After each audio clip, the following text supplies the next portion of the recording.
السلام علیکم ناظرین، میں ہوں ریحان نصیر اور آپ دیکھ رہے ہیں ہمارا یوٹیوب چینل حقیقت جانو۔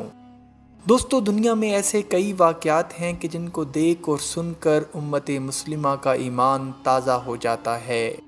کچھ ایسا ہی واقعہ کچھ برس قبل فلسطین میں پیش آیا، جہاں قابض اسرائیلی فوجیوں کے ظلم و ستم اور بمباری کا نشانہ بن کر شہید ہونے والی ایک 12 سالہ بچی کی قبر کو اس کی تدفین سے 3 سال کے بعد دوبارہ کھولا گیا۔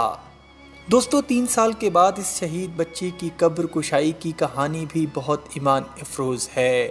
شہید بچی ایک روز اپنے والد کے خواب میں آئی اور خواب میں اپنے والد گرامی سے یہ تقاضا کیا کہ میری قبر کو یہاں سے جلد منتقل کر دیا جائے، کیونکہ یہاں پانی سے نمی آ چکی ہے۔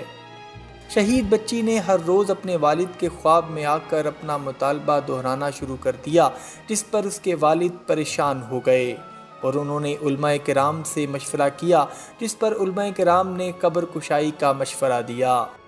ناظرین محترم، جب شہید بچی کی قبر کشائی کر کے اس کے جسد خاکی کو باہر نکالا گیا اور اس کے چہرے سے کفن ہٹایا گیا تو وہاں موجود تمام لوگ اللہ اکبر کی صدائیں بلند کر کے رونے لگے، کیونکہ اللہ نے قرآن مجید میں کیا گیا وعدہ پورا کیا، اور شہادت کے 3 سال کے بعد بھی بچی کا چہرہ اتنا تر و تازہ ہے کہ جیسے وہ بچی ایک سکون کی نیند سو رہی ہو۔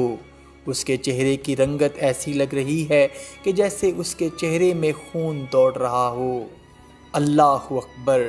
بے شک اللہ سبحانہ و تعالی ہر چیز پر قادر ہے۔